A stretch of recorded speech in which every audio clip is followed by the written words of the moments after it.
Hello everyone, welcome to my YouTube channel. आज का हमारा टॉपिक है system analysis and design.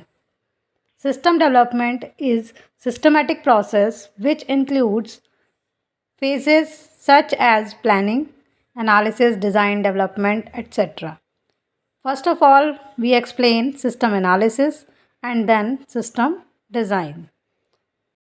System analysis is a process of collecting and interpreting facts, identifying the problems and decomposing it into the parts.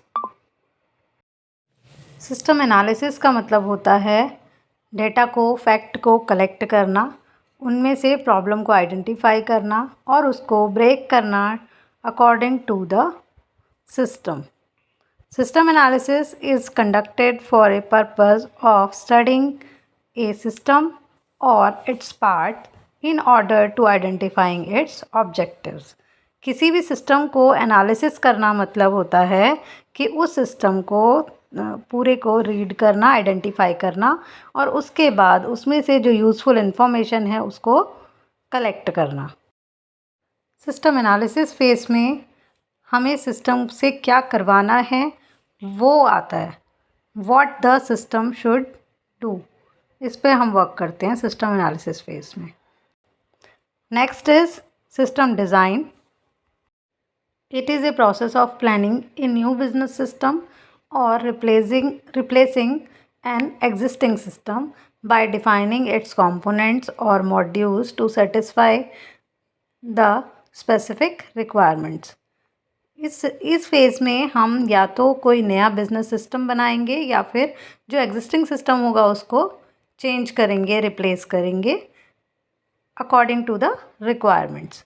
Before planning you need to understand the old system thoroughly and determine how computer can best be used in order to operate efficiently. किसी भी system को अगर हमें अच्छे से work करवाना है या उसमें हमें कुछ अपडेशन करवानी है तो हमें ओल्ड सिस्टम को पहले थॉरोली रीड करना पड़ेगा, उसके बाद हम उसके डिज़ाइन पे वर्क कर सकते हैं. System design focus on how to accomplish the objective of the system. Objective means जो भी हमारे सिस्टम को बनाने का गोल है उसको कैसे अकम्प्लिश करना है वो हम डिज़ाइनिंग फेज़ में देखेंगे. तो हमने ये system analysis and system design पढ़ा है. तो system analysis and system design mainly focus on system, process and technology. First of all we will read about system. So the next definition is what is a system. The word system is derived from Greek word systema, which means an organized relationship between any set of components to achieve some common cause or objective. System एक Greek word है जिसको हम सिस्टेमा बोलते हैं Greek में. इसका मतलब होता है इंफॉर्मेशन को ऑर्गेनाइज करना, रिलेशनशिप को ऑर्गेनाइज करना. A system is an orderly grouping of interdependent components linked together according to a plan to achieve a specific goal. एक सिस्टम होता है जिसमें हम कुछ कंपोनेंट्स को इस तरह से सेट करते हैं या इस तरह से लिंक करते हैं जिससे वो एक स्पेसिफिक गोल को अचीव कर सके. तो कोई भी काम अगर हम सिस्टमेटिक करते हैं तो उसको एक ऑर्डरली ग्रुप में रखते हैं. तो वही है यहाँ पर भी सिस्टम की डेफिनेशन कि सिस्टम एक ऐसा सेट है जिसके अंदर इंटरडिपेंडेंट कंपोनेंट्स को इस तरह से ग्रुप किया जाता है जिससे कोई भी एक स्पेसिफिक टास्क या गोल अचीव हो सके. Next one is constraints of a system. A system must have some structure and behaviour which is designed to achieve a predefined objective.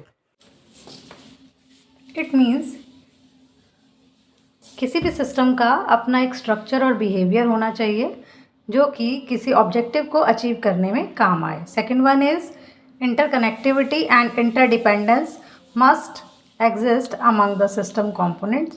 Components के बीच में इंटरकनेक्टिविटी होनी चाहिए और इंटरडिपेंडेंस होनी चाहिए जिससे कि वो मिलके कलेक्टिवली इजीली काम कर सकें। Third one is objective of the organisation have a higher priority than the objective of its subsystem. So these are some constraints of the systems. There are some examples of system जैसे traffic management system, payroll system, automatic library, human resource information system, etc. So इस video में इतना ही। इस video में हमने system की definition पढ़ी, system constraints पढ़े हैं और system analysis and system design के बारे में पढ़ा है। नेक्स्ट वीडियो में हम प्रॉपर्टीज़ पढ़ेंगे, प्रॉपर्टीज़ ऑफ सिस्टम। आज के लिए इतना ही। Thank you. Please like, share and subscribe the channel.